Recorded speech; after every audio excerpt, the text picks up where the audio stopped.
क्या ये सच में धर्म के नाम पर खेल खेला जा रहा है? क्या इतिहास को मिटाकर नया विवाद पैदा करने की कोशिश हो रही है? फतेहपुर के आबू नगर मोहल्ले में शंकर जी मंदिर बताए जा रहे स्थान को लेकर सवाल गंभीर होते जा रहे हैं। मठ मंदिर संरक्षण समिति ने सौंदर्यीकरण की मांग की है, लेकिन ऐतिहासिक दस्तावेज बताते हैं कि ये नवाब अब्दुस समद खान का मकबरा है। सन 1906 के गजेटियर और सन 1881 के इंपीरियल रिकॉर्ड्स में साफ उल्लेख है। तो फिर क्यों इस सच्चाई को नजरअंदाज करके मंदिर का नाम लिया जा रहा है? क्या ये सियासी चाल है? क्या चुनाव नजदीक आते ही धर्म के नाम पर आग भड़काने की तैयारी चल रही है? बिना सबूत, बिना इतिहास की जानकारी के सिर्फ फर्जी दावों से लोगों के बीच जहर घोला जा रहा है। क्या ये शर्मनाक हरकत नहीं? कहाँ गया हमारा गंगा जमुनी तहजीब का दावा? इतिहास की किताबें चिल्ला चिल्लाकर सच बयान कर रही हैं, लेकिन क्या कोई सुन रहा है? फतेहपुर के आबू नगर मोहल्ले में जिस स्थान को आज शंकर जी सिद्ध पीठ कहा जा रहा है, वह असल में मुगल काल के एक वरिष्ठ सूबेदार नवाब अब्दुस समद खान का मकबरा है। ये सिर्फ हमारा दावा नहीं, बल्कि ब्रिटिश काल के आधिकारिक दस्तावेजों में दर्ज सच्चाई है। सन 1906 में प्रकाशित फतेहपुर गजेटियर पेज संख्या 199 से 200 और सन 1881 के इंपीरियल गजेटियर ऑफ इंडिया खंड 12 पेज संख्या 83 में साफ लिखा है कि यहाँ नवाब साहब को दफनाया गया था। उनकी वास्तुकला, ऐतिहासिक महत्व, सब कुछ इसकी पुष्टि करता है। तो फिर आखिर क्यों कुछ लोग इसे जर्जर मंदिर बता रहे हैं? क्या यह सिर्फ एक भूल है या फिर जानबूझकर इतिहास को मिटाने की साजिश? और सबसे बड़ा सवाल, क्या यह मामला सिर्फ सौंदर्यीकरण का है या फिर किसी बड़े खेल का पहला चाल? चुनाव नजदीक है, कहीं यह धार्मिक भावनाओं को भड़ाकर राजनीतिक फायदा उठाने की कोशिश तो नहीं? क्योंकि अगर यह सच्चाई है तो फिर बिना किसी ठोस सबूत के,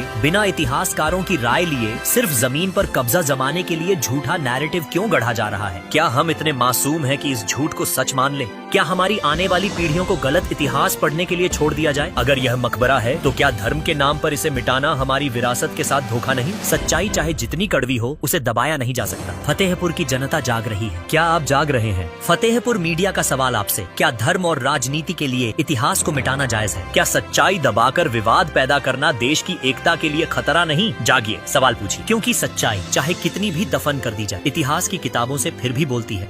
इनका पीछा कर रहे थे अपने भाई का जी। और पीछा करते करते जब यहाँ पर आ गया आबू नगर में, तो वो भाई पलट गया और पलट करके फिर हमला कर दिया। उसी में ये इनका इंतकाल हुआ है अबू मियाँ का, जो अब्दुल समद के लड़के में।